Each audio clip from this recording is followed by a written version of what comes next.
Thank you. Thank you, Mitchell.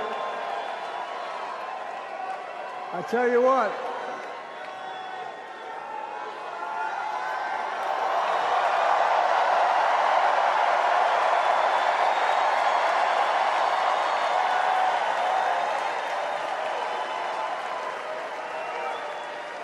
To my dearest daughter, Ashley, God love you, you're incredible. Thanks for the introduction and for being my courageous heart, along with Hunter and our entire family, and especially our rock, Jill.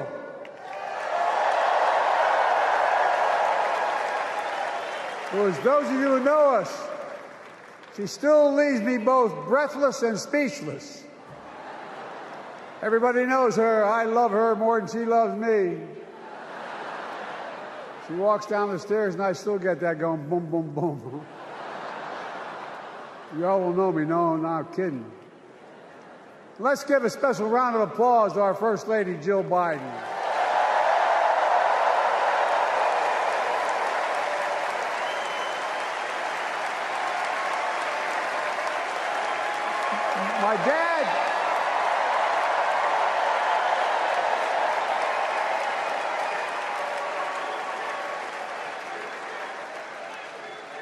My dad used to have an expression, for real. He'd say, Joey, family is the beginning, the middle, and the end.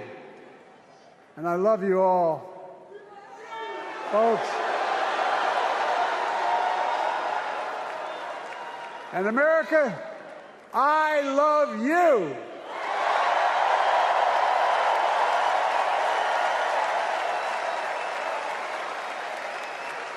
Folks, let me ask you.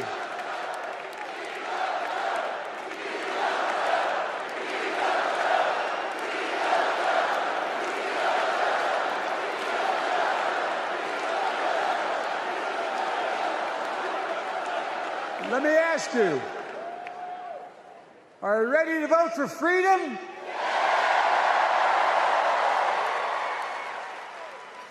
Are you ready to vote for democracy and for America?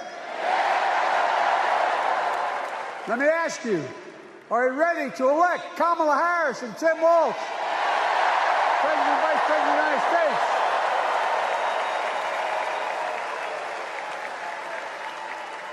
My fellow Democrats, my fellow Americans, nearly 4 years ago, in winter, on the steps of the Capitol, on a cold January day, I raised my right hand and I swore an oath to you and to God to preserve, protect, and defend the Constitution and to faithfully execute the office of the President of the United States. In front of me was the city surrounded by the National Guard. Behind me, a Capitol just 2 weeks before had been overrun by a violent mob. But I knew then, from the bottom of my heart, that I knew now, there is no place in America for political violence. None.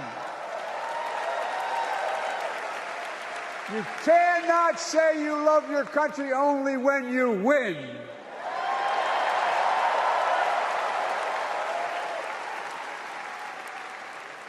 In that moment, I wasn't looking to the past. I was looking to the future. I spoke of the work at hand, the moment we had to meet. It was, as I told you then, a winter of peril and possibility. Of peril and possibility. We're in the grip of a once-in-a-century pandemic, historic joblessness, a call for racial justice long overdue, clear and present threats to our very democracy. Thank you.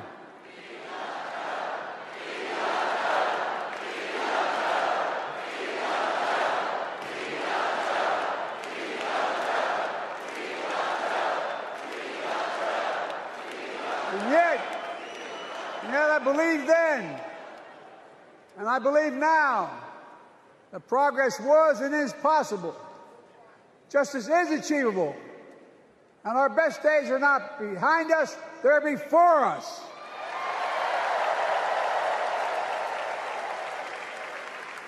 Now it's summer. The winter has passed. And with a grateful heart, I stand before you now on this August night to report that democracy has prevailed. Democracy has delivered. And now democracy must be preserved.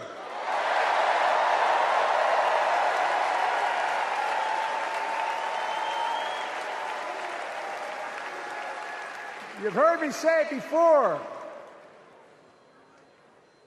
We're facing an inflection point. One of those rare moments in history when the decisions we make now will determine the fate of our nation and the world for decades to come. That's not hyperbole, I mean it literally. We're in a battle for the very soul of America. I ran for president in 2020 because of what I saw in Charlottesville in August of 2017. Extremists coming out of the woods, carrying torches, their veins bulging from their necks, carrying Nazi swastikas, and chanting the same exact anti-Semitic bile that was heard in Germany in the early 30s. Neo-Nazis, white supremacists, the Ku Klux Klan, so emboldened by a president then in the White House that they saw as an ally. They didn't even bother to wear their hoods. Hate was on the march in America. Old ghosts and new garments, stirring up the oldest divisions, stoking the oldest fears, giving oxygen to the oldest forces that they long sought to tear apart America. In the process, a young woman was killed. When I contacted her mother, I asked about what happened. She told me. When the president was asked what he thought had happened, Donald Trump said, and I quote, "There are very fine people on both sides. My God." That's what he said. That is what he said and what he meant. That's when I realized, had listened to the admonition of my dead son, I could not stay in the sidelines. So I ran.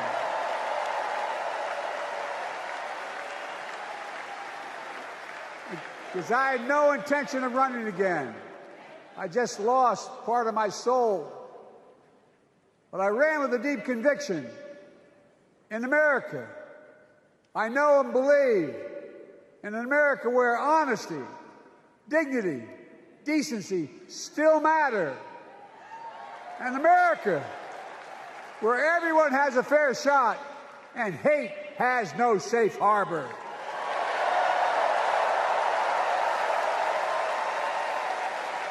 An America where the fundamental creed of this nation, that all of us are created equal, is still very much alive. And a broad coalition of Americans joined with me. 81 million voters voted for us, more than any time in all of history. Because of all of you in this room and others, we came together in 2020 to save democracy.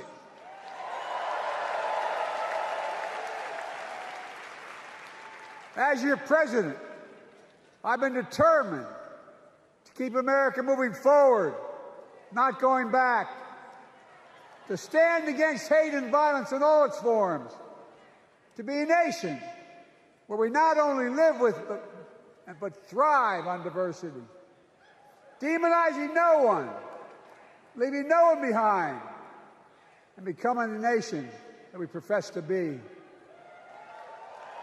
I also ran to rebuild the backbone of America, the middle class.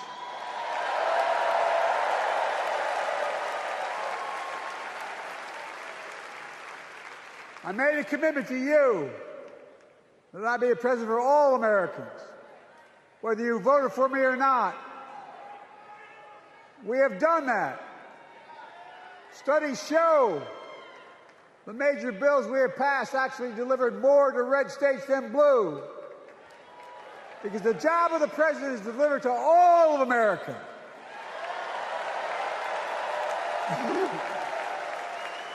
Because of you, and I'm not exaggerating, because of you, we've had one of the most extraordinary 4 years of progress ever, period. When I say we, I mean Kamala and me. Just think about it. COVID no longer controls our lives. We've gone from economic crisis to the strongest economy in the entire world. Record 16 million new jobs. Record small business growth. Record high stock market. Record high 401ks. Wages up and inflation down, way down, and continuing to go down.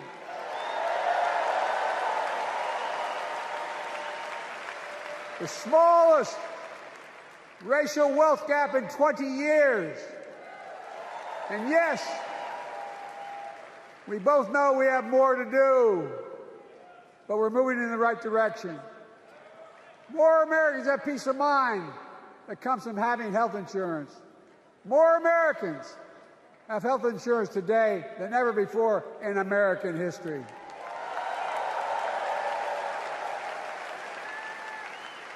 And after, as a young senator beginning to fight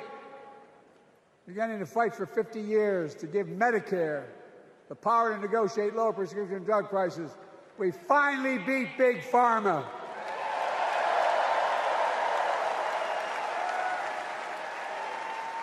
And guess who cast the tie-breaking vote? Vice President, soon-to-be President Kamala Harris.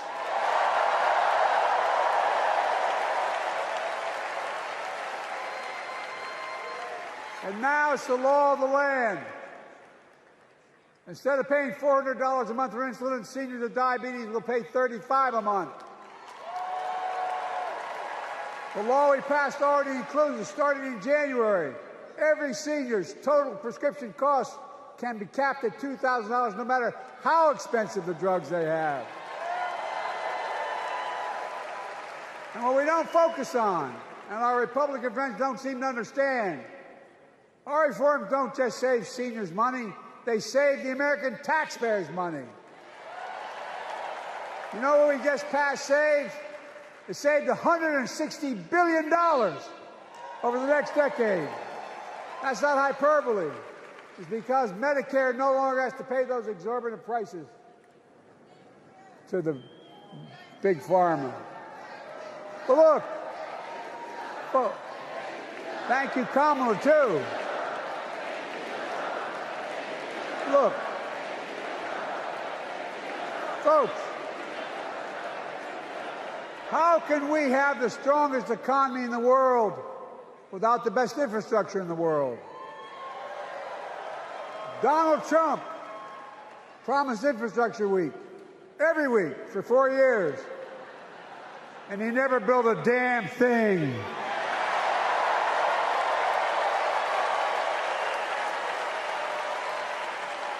But now, because of what Kamala and I have done, remember we were told we couldn't get it done. Remember when we came into office, we couldn't get anything passed?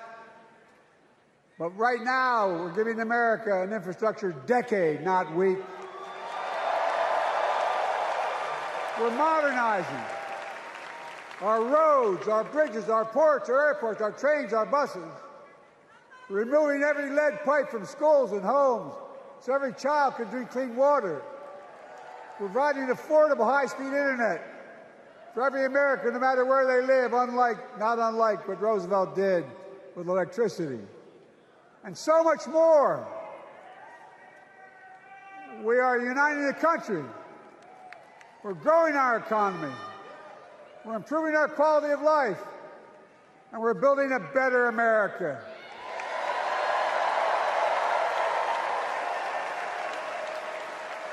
Because that's who we are. How can we be the strongest nation in the world without leading the world in science and technology? After years of importing 90% of our semiconductor chips from abroad, which America invented those chips, our Chips and Science Act meant that private companies from around the world are now investing literally tens of billions of dollars to build new chip factories right here in America.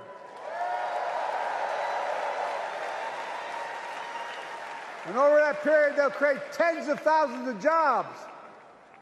And many of those jobs in the so-called fabs, the buildings that make the chips, are being constructed now. And guess what? The average salary in those fabs, size of a football field, will be over $100,000 a year, and you don't need a college degree.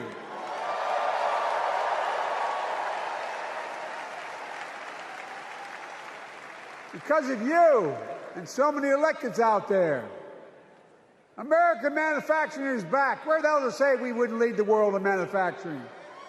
800,000 new manufacturing jobs.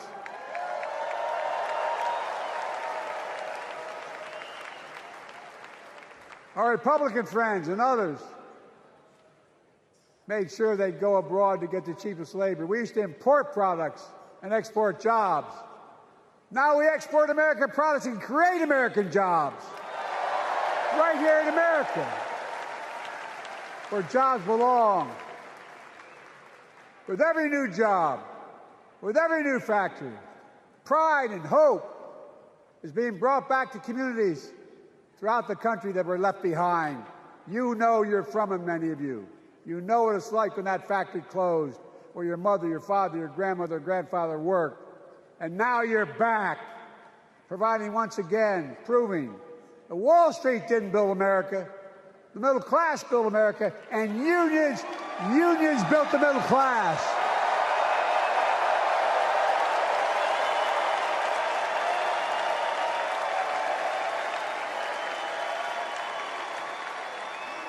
It's been my view since I came to the Senate. And that's why I'm proud to have been the first president to walk a picket line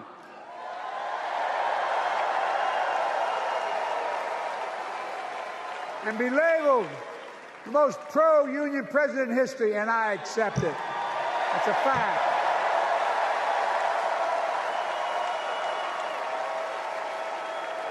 Because when unions do well, we all do well.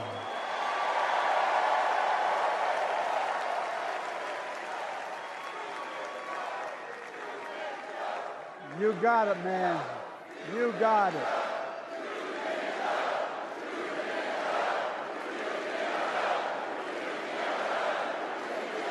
I agree. I'm proud.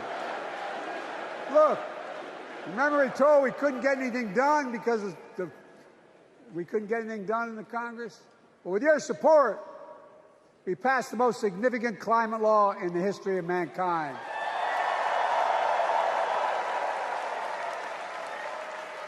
Over $370 billion. Cutting carbon emissions in half by 2030. Launching a climate corps, similar to AmeriCorps and Peace Corps, creating tens of thousands of jobs for young people of the future who are going to make sure this continues. Creating hundreds of thousands of jobs in clean energy for American workers, including the IBEW installing 500,000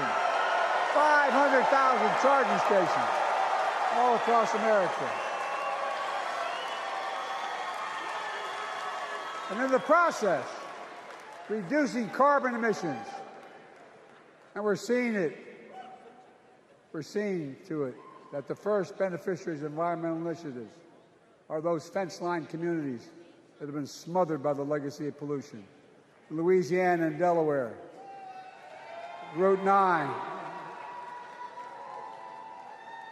All the factories, all those chemical factories are right next to the poorest neighborhoods. They're the ones we're going to bring back.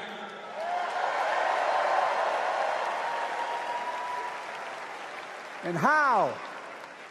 How can we be the greatest nation in the world without the best education system in the world? Donald Trump and the Republican friends, they not only can't think, they can't read very well. Seriously, think about it.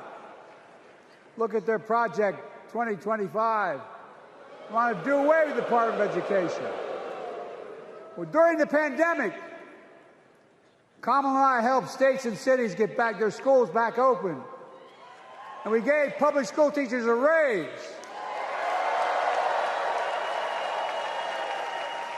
We created apprenticeships with businesses and communities, putting students on a path to a good paying job, whether or not they go to college. And by the way, we're making college a hell of a lot more affordable. Increasing Pell Grants by $900. Over $15 billion to HBCUs.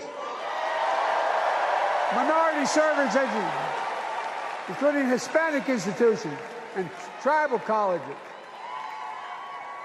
We kept our commitment to provide more student relief than ever by lifting the burden of helping millions of families so they can get married, start a family, buy a home, and begin to build family wealth and contribute to the community and grow our economy. It's not costing us, it's creating more wealth. We've fundamentally transformed how our economy grows, from the middle out and the bottom up instead of the top down. You know, my dad used to say there wasn't a whole hell of a lot to drop down on my kitchen table at the end of the month. I come from a basic middle-class family, 3-bedroom house, 4 kids, a grandpop living with us, decent neighborhood, but never a penny to spare. And look, that top-down notion never worked. A lot of Democrats didn't think it worked, thought it worked, but it doesn't. And when we did all that, what we've done, everybody can do well. Everybody.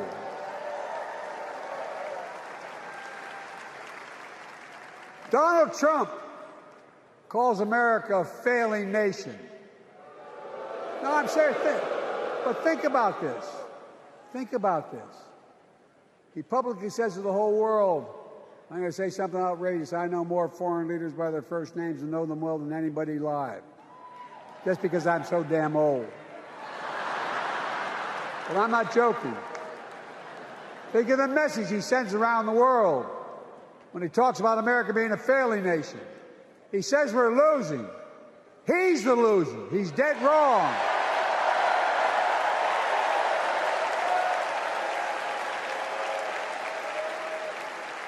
Many of you are very successful people who travel the world. Name me a country in the world that doesn't think we're the leading nation in the world. Without America, not a joke, think about it. I'm being literal. Who could lead the world other than the United States of America? Well, guess what? America's winning, and the world's better off for it. America's more prosperous, and Americans are safer today than under Donald Trump. Trump continues to lie about crime in America, like everything else. Guess what? On his watch, the murder rate went up 30%, the biggest increase in history. Meanwhile, we made the largest investment, Kamala and I, in public safety ever. Now, the murder rate is falling faster than any time in history. Violent crime has dropped to the lowest level in more than 50 years. And crime will keep coming down when we put a prosecutor in the Oval Office instead of a convicted felon.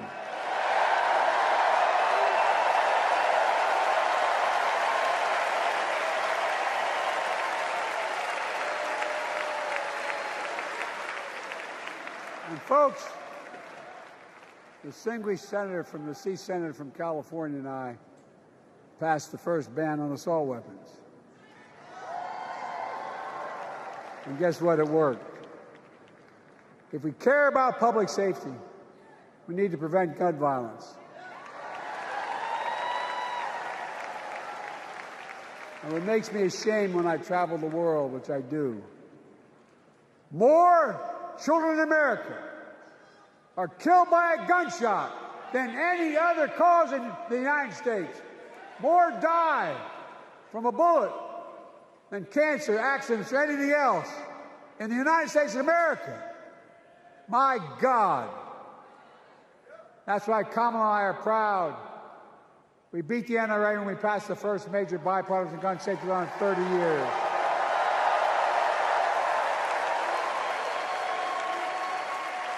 I'm serious. That comes from here. And now it's time to ban assault weapons again. And demand universal background checks.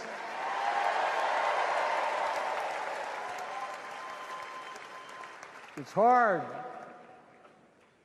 I never thought I'd stand before a crowd of Democrats and refer to a president as a liar so many times. No, I'm not trying to be funny. It's sad. Trump continues to lie about the border. Here's what he won't tell you. Trump killed the strongest bipartisan border deal in the history of the United States that we negotiated with the Senate Republicans. It took 4 weeks.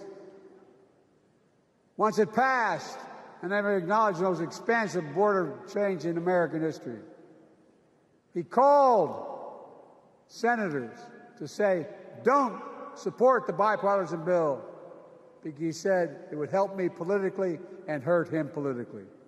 My God. No, I'm serious. Think about it. Not a joke. Ask even the press who doesn't like me. They'll tell you that's true. Typically, Trump, once again, putting himself first and America last. Then I had to take executive action. The result of the executive action I took, border encounters have dropped over 50%. In fact, there are fewer border crossings today than when Donald Trump left office. And unlike Trump, we will not demonize immigrants, saying they're the poison of blood of America, poison the blood of our country. Kamala and I are committed to strengthening legal immigration, including protecting dreamers and more.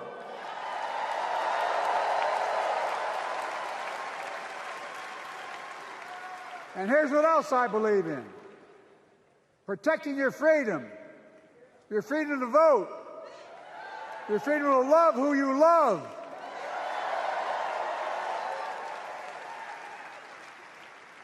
And your freedom to choose.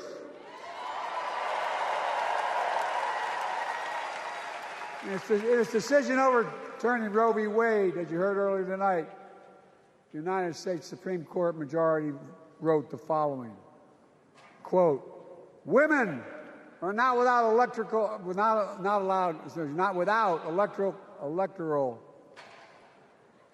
or political power. No kidding.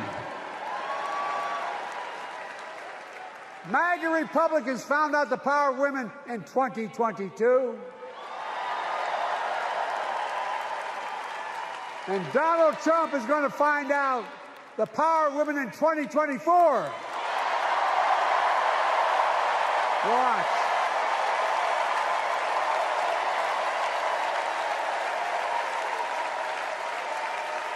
And where Trump and his mega Republican right-wingers seek to erase history, we Democrats continue to write history and make more history.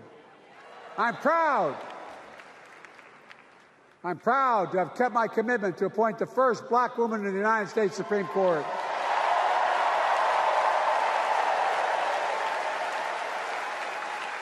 Ketanji Brown Jackson, a symbol for every young woman in America that you can do anything. I'm proud that I've kept my commitment to have an administration that looks like America and that taps in to the full talent of our nation. most diverse cabinet in history, including the first black woman of South Asian descent to serve as vice president, and will soon serve as the 47th president of the United States.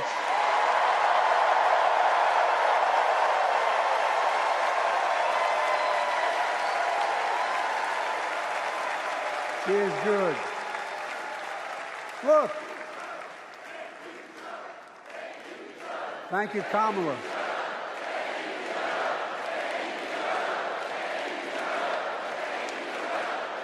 Folks, I've long said we have many obligations as a nation, but I got in trouble years ago for saying I'd make no apologies. We have only one truly sacred obligation: to prepare and equip those we send to war and care for them and their families when they come home and when they don't. That's why I'm so proud to have written and signed the PACT Act, one of the most significant laws ever, helping veterans and their families exposed to toxic materials like burn pits in Agent Orange. I was around during the Vietnam War. It's hard. Nobody was able to prove that their illness was a consequence of Agent Orange. And no one was able to prove initially that because they lived in burn pits like my son lived next to in Iraq for a year, that is the cause of their illness. But because of the PACT Act, a surviving spouse with 2 children is now eligible for a stipend of about $3,000 a month. And those children who lost a parent are eligible for tuition benefits to go to college and to get job training. It's already helping over 1 million veterans and their families just so far. Well, I love them, and I'm so proud of my son's service.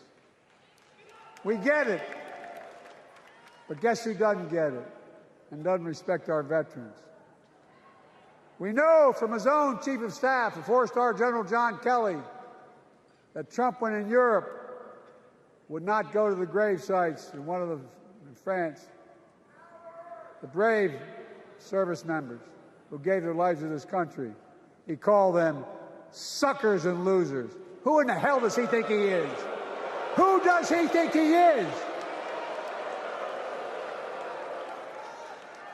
There's no words for a person. They are not the words of a person not worthy of being commander-in-chief. Period. Not then, not now, and not ever. I mean that. I mean that from the bottom of my heart.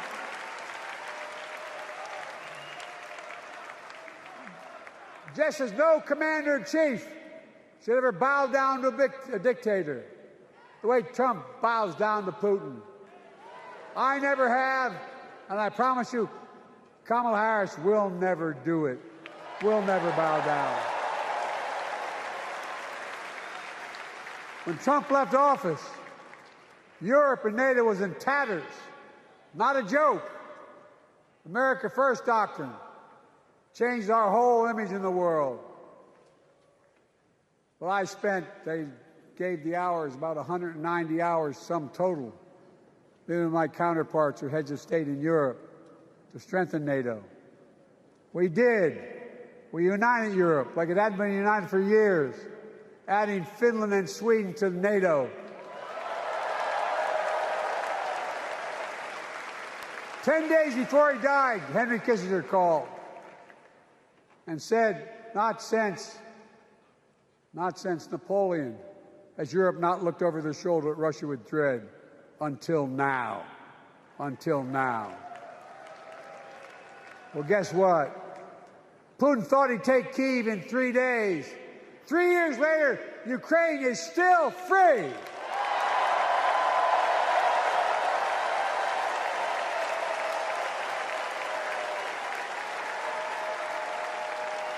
When I came to office, the conventional wisdom was that China would inevitably surpass the United States. They haven't noticed, no one's saying that now.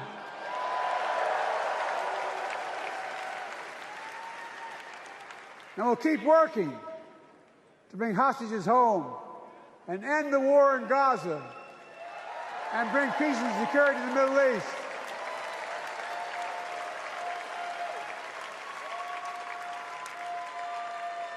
As you know, I wrote a peace treaty for Gaza.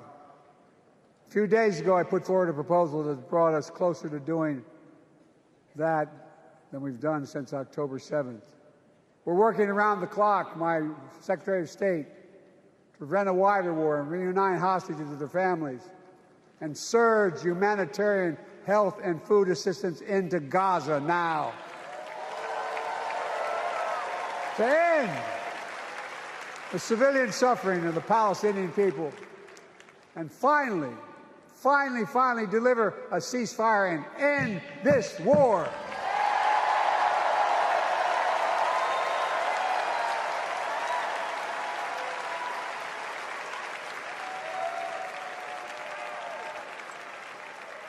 Those protesters out in the street, they have a point. A lot of innocent people are being killed on both sides. Just as we worked around the clock to bring home wrongfully detained Americans and others from Russia in one of the most complicated swaps in history, but they're home. Kamala and I are going to keep working to bring all Americans wrongfully detained around the world home. I mean it. Folks, I've got 5 months left in my presidency. I've got a lot to do. I intend to get it done.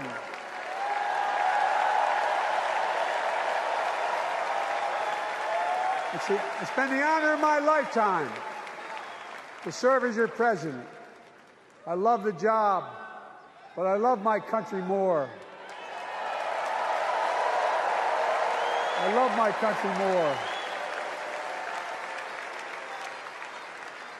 And all this talk about how I'm angry at all those people who said I should step down, that's not true.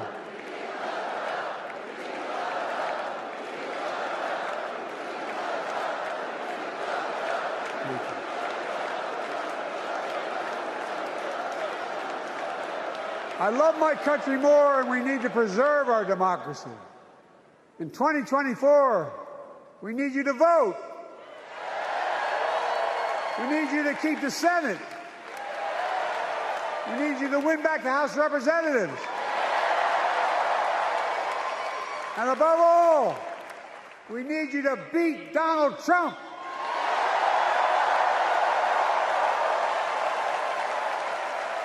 And elect Kamala and Tim President and Vice President of the United States of America.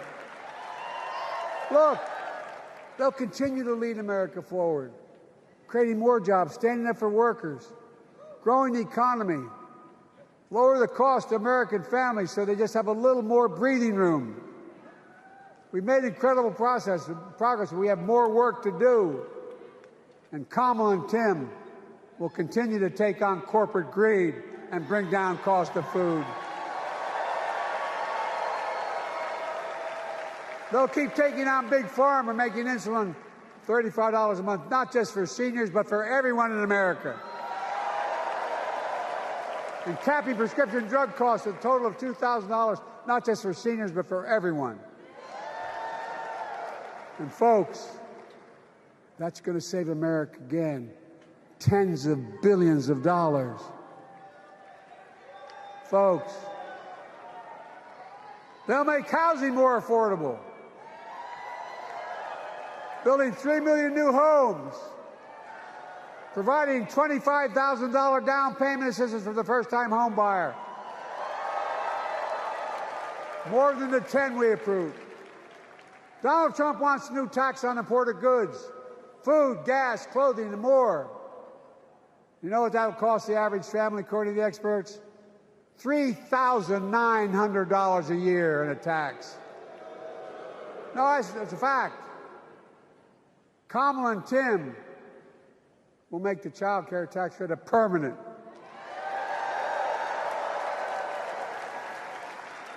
Lifting millions of children out of poverty and helping millions of families get ahead. But you know what Trump has? He created the largest debt any president had in 4 years with his $2 trillion tax cut for the wealthy. Well, Trump has a new plan. He wants to provide a $5 billion tax cut for corporations and the very wealthy. Read it. Put us further in debt. And folks, you know we have 1,000 billionaires in America. You know what their average tax rate they pay? 8.2%. If we just increase their taxes we proposed to 25%, which isn't the highest tax rate even, it would raise $500 billion new dollars over 10 years. They'd still be very wealthy. Look, Kamala and Tim are going to make them pay their fair share. They'll protect Social Security and Medicare. Trump wants to cut Social Security and Medicare. Kamala and Tim will protect your freedom. They'll protect your your right to vote. They'll protect your civil rights. And you know Trump will do everything to ban abortion nationwide. Oh, he will. You know, Kamala and Tim will do everything they possibly can. That's why you have to elect the Senate and the House to restore Roe v. Wade.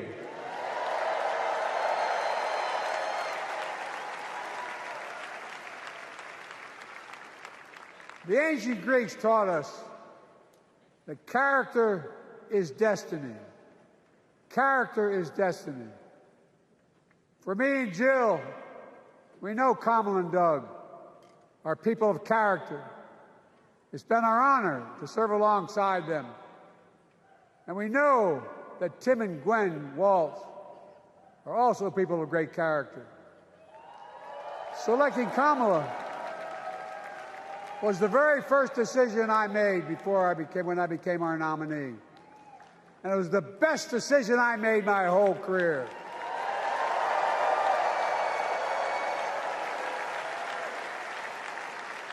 We've not only gotten to know each other, we've become close friends. She's tough, she's experienced, and she has enormous integrity, enormous integrity.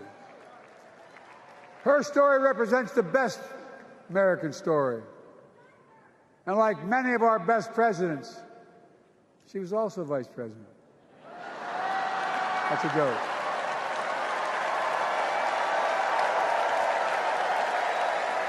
But she'll be a president our children can look up to. She'll be a president respected by world leaders because she already is. She'll be a president we can all be proud of. And she will be an historic president who puts her stamp on America's future.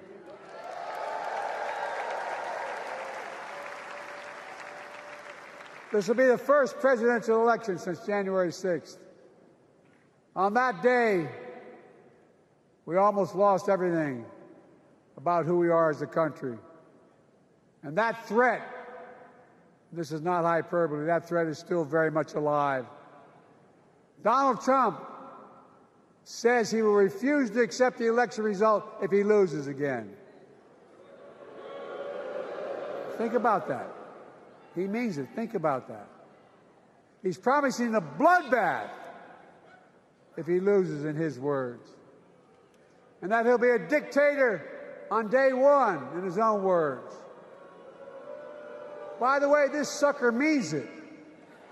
No, I'm not joking. Think about it. Anybody else said that in the past, you'd think he was crazy. He is crazy, but you'd think it was an exaggeration, but he means it. We can't let that happen. Folks, all of us carry a special obligation. Independents, Republicans, Democrats. We saved democracy in 2020, and now we must save it again in 2024.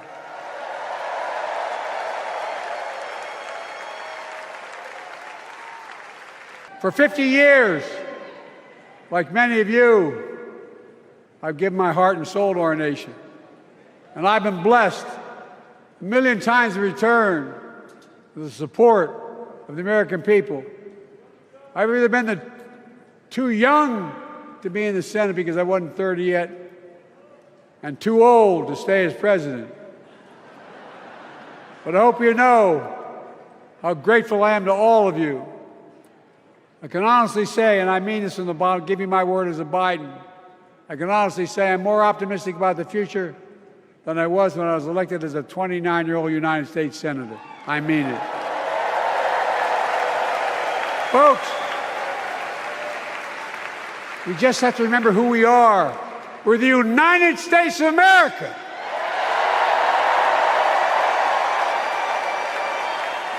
And there's nothing we cannot do when we do it together. God bless you all, and may God protect our troops. Thank you.